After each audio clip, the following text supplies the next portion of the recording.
Bonjour et bienvenue. Aujourd'hui, on va se pencher sur une question intéressante.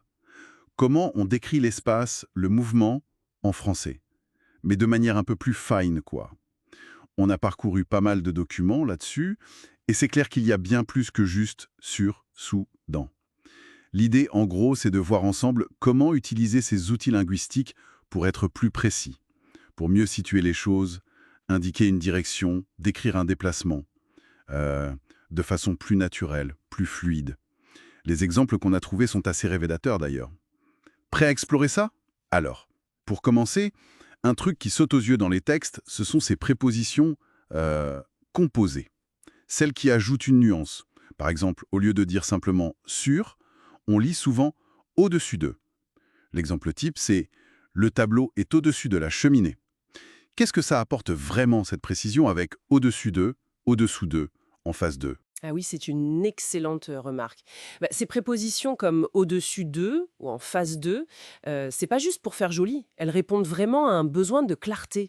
Le français, il aime bien la précision spatiale. Quand on dit le café est en face de la pharmacie, l'image est nette, directe, bien plus qu'avec un simple devant qui pourrait laisser un doute, non? Les documents insistent là-dessus. C'est pour clarifier la relation spatiale. D'accord, je vois, c'est logique. Et ça vaut aussi pour à l'intérieur d'eux, plutôt que juste dans, parfois, ou à droite d'eux, à gauche d'eux. On cherche la localisation exacte.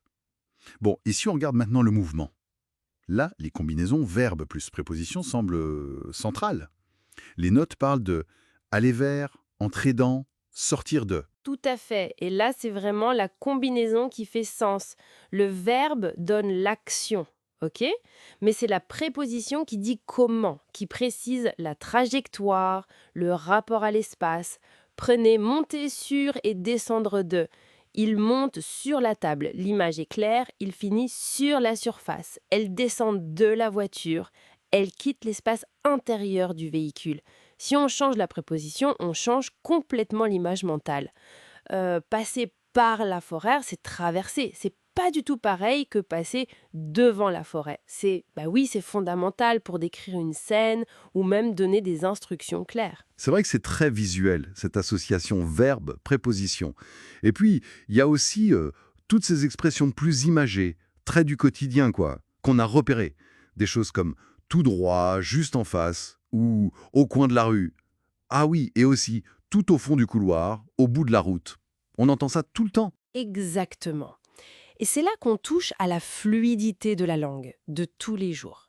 Savoir dire le supermarché est au coin de la rue ou que les toilettes sont tout au fond, ça rend la conversation plus naturelle, moins apprise. Ce ne sont pas juste des localisateurs, en fait.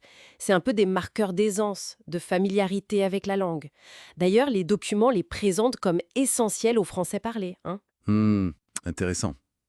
Il y a un autre point qui m'a interpellé, c'est cette différence parfois subtile entre la préposition suivie d'un nom, genre le chat est sous la table, et l'adverbe utilisé tout seul, comme le chat est dessous. C'est pareil pour sur et dessus, devant, derrière et derrière. Ça a l'air simple, mais c'est quoi l'enjeu derrière ça? Ah, ça c'est une distinction importante, oui. C'est une question de fonction. La préposition, comme sous ou sur, elle a besoin de son complément, la table, pour fonctionner. Elle crée un lien entre deux choses. L'adverbe, lui, dessous, dessus, il peut se suffire à lui-même, si le contexte est clair.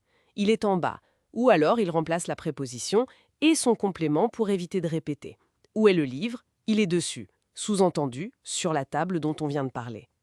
Comprendre ça, ça aide à construire des phrases correctes, plus légères aussi. C'est une sorte d'économie de la langue, assez élégante en français, je trouve. C'est fascinant de voir comment ces petits détails façonnent vraiment notre façon de décrire le monde.